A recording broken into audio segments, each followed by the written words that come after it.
Santíssima e viva Cristo Rei. Nesse vídeo nós vamos dar continuidade sobre o sacramento do crisma ou confirmação. Lembrando do vídeo passado, nós encerramos o vídeo passado nós encerramos falando do óleo sagrado, né? Esse óleo sagrado que é usado pela igreja e ele foi santificado por Nosso Senhor, que é o óleo de oliva e o bálsamo oriental, tá? O bálsamo oriental, que aí vai ser ministrado pelo bispo em uma cerimônia na Quinta-feira Santa, tá? Então, na Quinta-feira Santa, ele vai sagrar o óleo, tá? Para ser usado no crisma.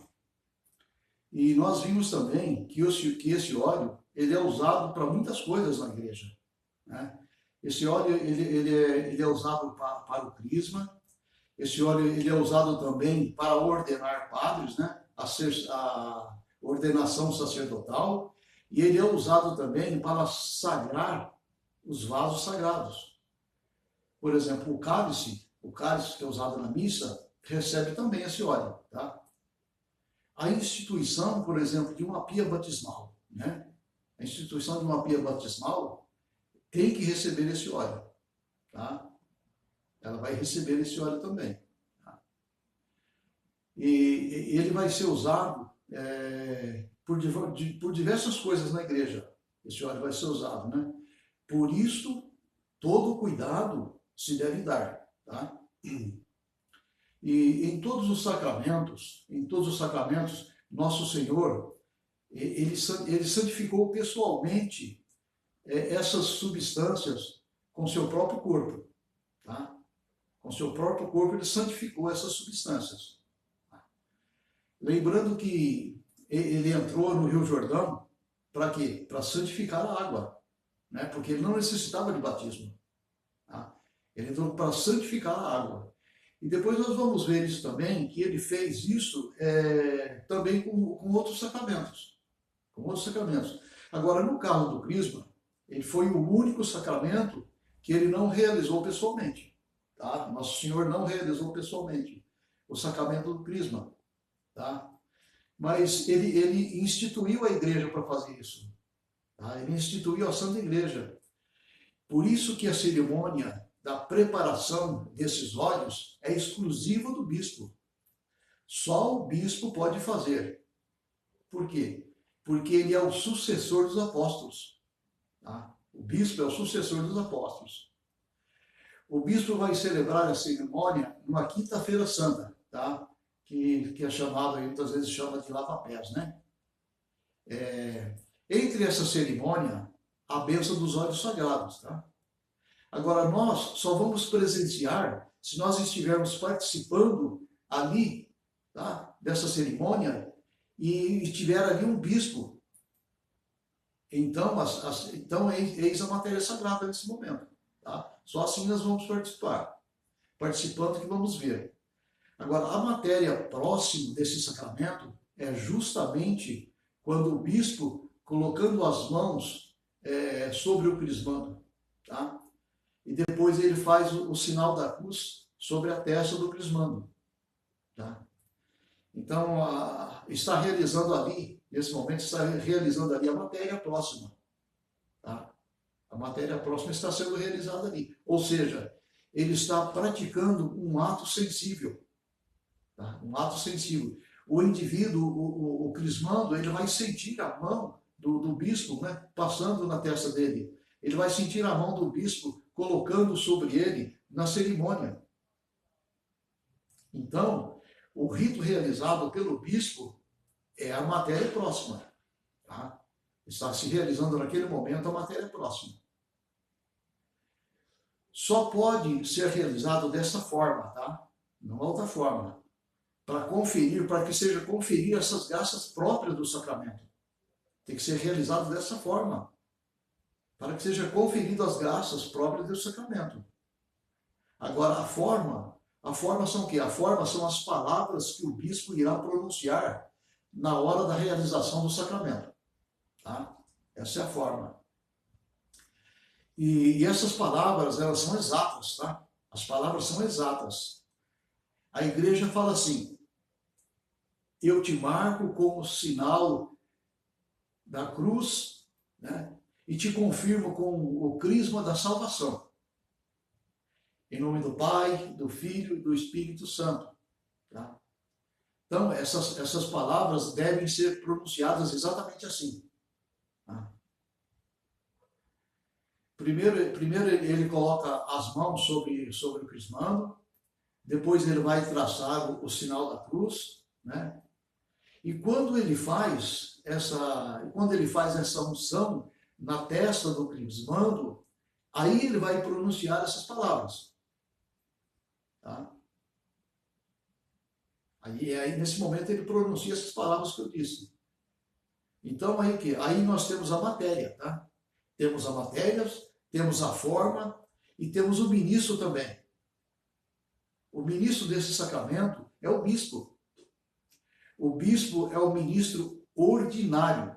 Só ele pode realizar. Tá? Só ele pode realizar. Agora, por quê? Porque só ele é o sucessor dos apóstolos. Por isso ele pode realizar esse sacramento. Tá? Só ele. Agora você me pergunta, há exceção no caso do ministro ordinário? Há exceção? Sim, pode haver exceção. Mas em circunstâncias, em que circunstâncias pode haver? Em circunstâncias graves. Por exemplo, o bispo, vamos supor, o bispo ele é de uma diocese distante, né? O bispo ele já é idoso, ele tem sérios tipos de problemas, né? Problemas de saúde, né? Ele não tem condições de viajar, tá? Então, ele pode delegar isso ao padre. Mas nessas circunstâncias, e é uma delegação momentânea, tá? Uma delegação momentânea e em caso extrema, tá? Em caso de extrema necessidade, é um caso extremo, tá? Não pode, por exemplo, o bispo achar que, eu estou com muita coisa a fazer, e tem mesmo muita coisa para fazer, né? Estou com muita coisa para fazer, né? Então eu vou delegar isso aí. E não pode. Tem que ser algo que realmente o impeça de realizar. Tá? Agora, impedindo de realizar, as almas vão ficar sem receber esse sacramento? Tá? Não vão. Então, sendo assim, ele pode delegar naquela circunstância. Para que aqueles crismandos ali em específico. Tá? Não pode por qualquer motivo fútil aí. Então, é o seguinte, então, como resposta geral, tá, é somente o bispo. O padre pode, nesse caso específico, principalmente nos dias de hoje, né? A facilidade que nós temos hoje de locomoção, não é? Temos aí os táxis, né? Tem tanta forma, não é isso? Hoje é muito mais fácil, né? Muito mais fácil se locomover. Então, o ministro fazendo o que a igreja quer, você está crismado. Tá? Ele fazendo o que a igreja quer, o ministro fazendo, você está crismado. Agora, o que acontece com sua alma? Qual os efeitos da confirmação? Quais são esses efeitos, tá, que você recebe? Primeiro, ele aperfeiçoa a graça recebida no batismo. Tá? A graça recebida no batismo. Ele aperfeiçoa. Essa é a palavra. Não, ele não confirma o batismo, né? Ele não confirma, ele aperfeiçoa. É a primeira coisa que ele vai fazer na pessoa que está recebendo o crisma. Tá? Ele aperfeiçoa. Então, esse sacramento, ele é um sacramento de vivos, tá? É um sacramento de vivos. Não se espante, não. É um sacramento de vivos. Que significa que você tem que receber em estado de graça, ou seja, você já foi batizado. Tá? O sacramento dos mortos são os sacramentos que você recebe em pecado mortal. Sem a graça. Esse é o sacramento dos mortos. Então, o sacramento do batismo, ele é um sacramento dos mortos. Tá? O sacramento da penitência também é um sacramento dos mortos. Agora, o crisma, ele é um sacramento dos vivos. Por quê? Porque você recebe ele em estado de graça. Tá? para que as graças que você possui sejam alimentadas, né? Sejam elevadas, elas sejam melhoradas, né? Há um melhoramento dessas graças. E uma característica do efeito desse sacramento, tá? É uma característica desse sacramento, é melhorar essa graça, tá? Ele vai conferir, como qualquer sacramento, uma graça própria do sacramento, tá? Então, o que acontece? O batismo ele dá uma graça geral e uma graça específica. A crisma, ela dá uma graça geral, tá? E uma graça específica também. Só que ela dá essa graça, mas nenhum outro sacramento dá. Só ela dá. Só o sacramento do crisma, da confirmação, dá essa graça. Nenhum outro. Tá? Agora, quais são essas graças? A graça própria desse sacramento é a força, tá? Nós já vimos antes no vídeo passado. É a força para enfrentar os inimigos da fé. E você pode dizer para mim assim, se eu não receber, eu tenho forças para isso? Você teria força, sim, mas as forças de uma criança para lutar contra um adulto. Você teria, mas não o suficiente. Tá? Agora você terá mais forças para enfrentar os inimigos da fé. Você se torna um soldado de Cristo, lembra? Então, essa graça específica é específica desse sacramento, que confere caráter indelével, tá? É um caráter indelével. Uma vez crismado, para sempre crismado. E também isso aí independe da disposição do crismado, tá? Independe da disposição do crismado. Vamos colocar uma situação aqui. Suponhamos que você está na fila para receber o sacramento, mas você está em pecado mortal. Veja bem, não se deve fazer isso, tá? Está errado, está totalmente errado. Eu estou colocando aqui apenas uma suposição, tá? E você estando em pecado mortal, não dá tempo de você confessar. O que vai acontecer? Você vai abandonar a igreja e sair correndo? Não vai. Tá? Então, o que acontece? O que você vai fazer? Você vai receber o sacramento, mas não recebe as graças naquele momento. Você recebe sim o sacramento, mas não as graças naquele momento. É como que a alma fosse carimbada, mas os efeitos não começaram. Tá? E quando é que vão começar os efeitos? Quando é? Quando você se confessar. Tá? Você procura um sacerdote, você confessa os pecados, né? Só que eu vou repetir tá? Vou repetir. Está errado, tá? Você estaria cometendo um sacrilégio, tá? Não façam isso. Foi uma suposição, tá? Então, esse sacramento também vai nos dar a forma mais abundante dos dons do Espírito Santo. Aqueles dons que nós recebemos no batismo, tá? Esses dons do Espírito Santo nós já tínhamos, só que agora eles serão dados em abundância, tá? É como se jogasse, é como se ele fosse jogado ali um fermento, né? Ele vai se extravasar, ele vai brotar, ele vai brotar em nós com mais grandeza, com mais plenitude, vai transbordar. Com tudo isso é bom nós lembrarmos também quais são os dons do Espírito Santo. Quais são os dons do Espírito Santo e o que significa cada um deles. Tá? E para facilitar, eu vou associar a um verbo, tá? Para ficar mais fácil de compreensão. Então vamos lá. O primeiro deles é a sabedoria, tá?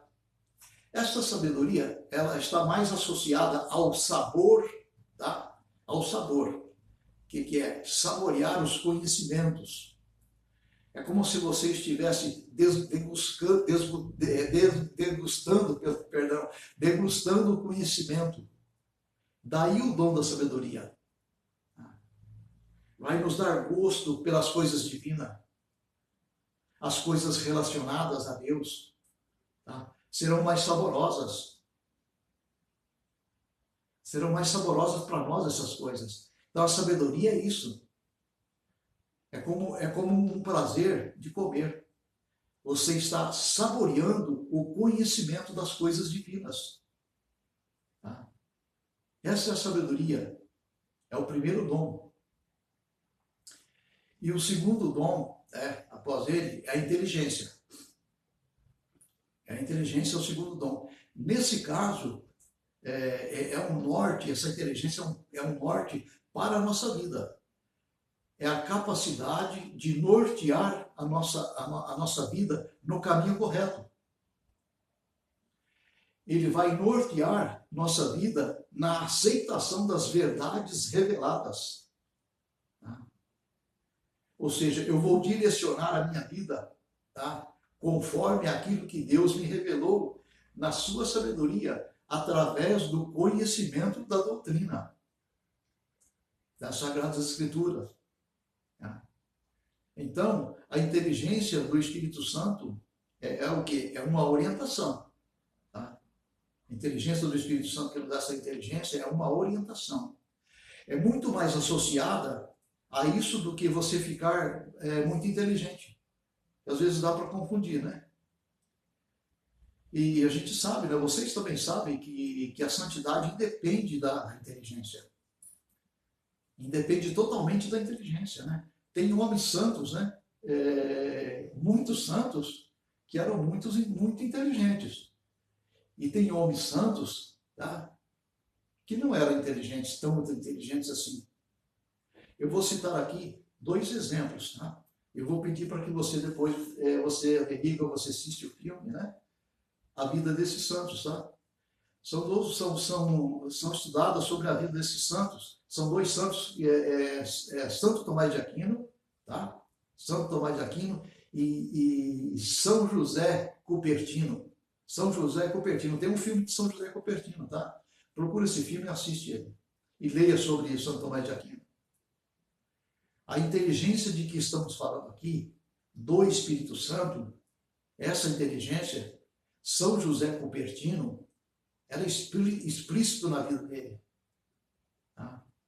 É explícito, ele se norteava pelo conhecimento das coisas sagradas. Tá? Depois você averigua. Tá? O próximo dom é o dom do Espírito Santo. O próximo dom do Espírito Santo é o dom do conselho. Tá? E outro dom que às vezes nós confundimos também. Né? As pessoas acham que vão ser bons conselheiros. Não é isso aí não. Tá? Não é isso. É aquele que vai nos apontar o que é mais útil para a nossa felicidade eterna. Tá? Esse é o dom do conselho. Tá? Nós teremos a capacidade de saber o que é melhor para a minha salvação. É o dom do conselho. Você vai saber discernir e se alguém necessita dessa orientação, você vai estar capacitado para ajudar aquela pessoa, para dar uma dica para a pessoa. Tá? Tá bom? Entendido? Aí depois vem o dom da força, a fortaleza. Esse dom, ele vai incutir em nós uma energia para suportar aquilo que nós temos de passar. Tá? Para quê? Para alcançarmos o céu. Tá? Então, é uma força para suportar a agura, o sofrimento da cruz. Por exemplo, as próprias cruzes que o Senhor nos dá na vida. Tá? Deus dá a cada um o que ele pode suportar. Tá? Então, o que ele pode suportar. Deus sabe todas as coisas. Ele é Deus. Ele é criador de todas as coisas. Então, esse dom da força vai nos ajudar a ter essa força para suportar esses momentos. Tá? O próximo dom é o dom da ciência. Tá? É o dom que vai dar a nós a ciência para conhecermos os caminhos que Deus quer de nós. Tá? Esse é o dom da ciência. E, às vezes, Deus nos coloca num caminho que aos nossos olhos humanos, né, nós vamos pensar, às vezes, não é isso, né? Eu não posso estar aqui nesse momento, estar fazendo essas coisas. Não é isso. Não posso estar fazendo isso. Agora, mais para frente, às vezes 1 ano, 2 anos, 3 anos, 4 anos, até 5 anos, às vezes você vai dizer, olha, é isso mesmo que eu deveria ter passado, é isso mesmo. Tá? Então, ele nos dá a compreensão, ele nos dá a compreensão disso, que é o dom da ciência, apesar de que aquele caminho não trazer nada para mim. Mas ele está trazendo. A partir do momento que você já consegue refletir e enxergar, ele já está trazendo. Então, o que é? A providência nos colocou ali. Esse que é o dom da ciência. Não é fácil. Não é fácil. Porque na visão humana, nós fazemos planos para a vida, né? Todos nós fazemos planos e muitos planos, às vezes, para a nossa vida, né? Agora eu te pergunto, quantos planos nós conseguimos concluir 100%? Exatamente como foi planejado. Quantos? Nós vamos observando aqui uma série de coisas nos tira daquela rota que traçamos, né? Daí você pensa, por que eu desviei? Por que não deu certo? Né? Então, com esse dom, você vai entender. Ah, é por isso. É por isso que aconteceu isso. Esse é o dom da ciência. Vai te revelar as coisas, é o dom da ciência. Agora nós vamos para o dom da piedade. Tá? Consideramos que é o dom da piedade? É considerar como Pai, Deus como Pai poderoso. Nós nos colocarmos diante com toda a confiança.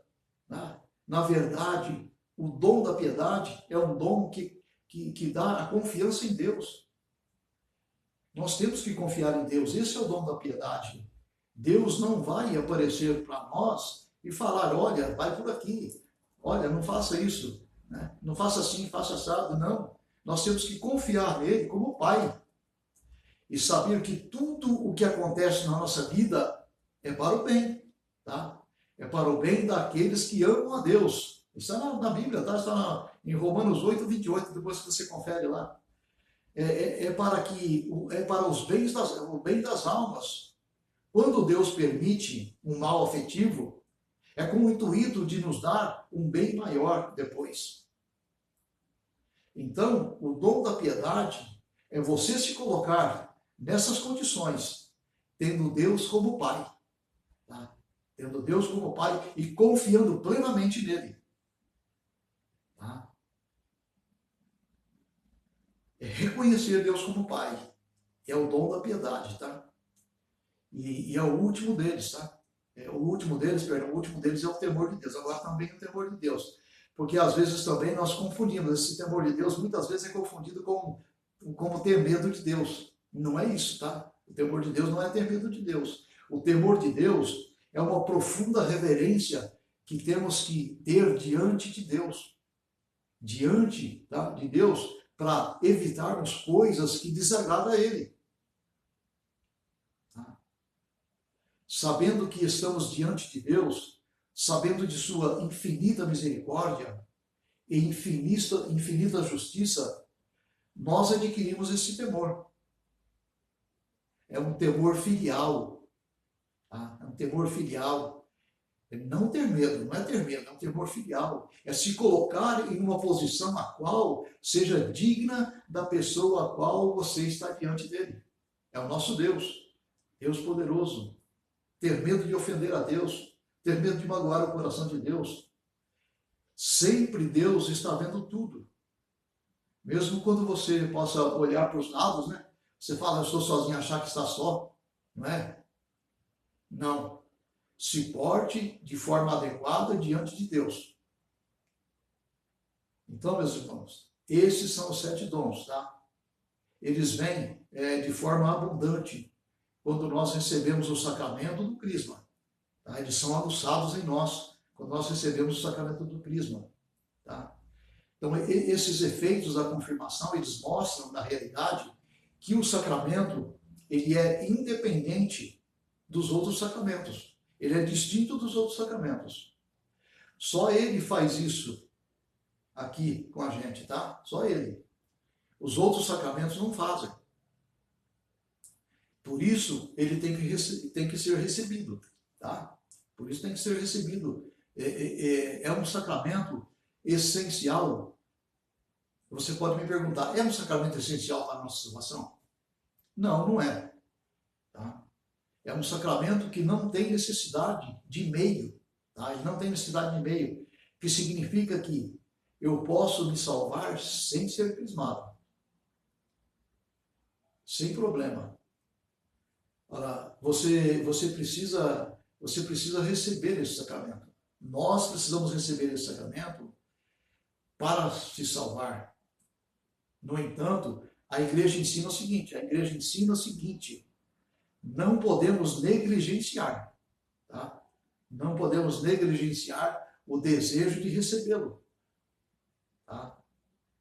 Por quê? Porque se fizer isso, nós vamos estar cometendo um pecado grave. Se no caminho da vida alguém vier falecer antes de recebê-lo, isso não vai impedir a salvação da alma daquela pessoa. Não vai. Tá? Agora, recebendo esse sacramento, a alma vai ser levada na condição de adulta espiritual. De adulta espiritual. E aí, nessa hora, tendo recebido essas coisas, né, que esse sacramento nos dá, nós podemos e devemos defender a fé. Nós vamos estar aptos agora para defender a fé. E defender a fé é necessário, tá? É necessário defender a nossa fé. Um crismando, ele recebe uma autorização, tá? Uma autorização através da igreja de defender a sua fé. Porque agora ele é um soldado de Cristo. Olha, tá vendo? O soldado de Cristo aparece novamente aí. Ele é um soldado de Cristo. É o soldado que tem de defender a sua pátria. É o soldado. O Chesterton fala isso no livro dele, tá? Um soldado, quando vai para a guerra, ele luta, tá? Ele não vai lutar porque ele odeia o que está do outro lado, o seu inimigo, que está combatendo, não. Tá? Mas é porque ele ama o que está atrás dele. Ele ama o que ele está defendendo.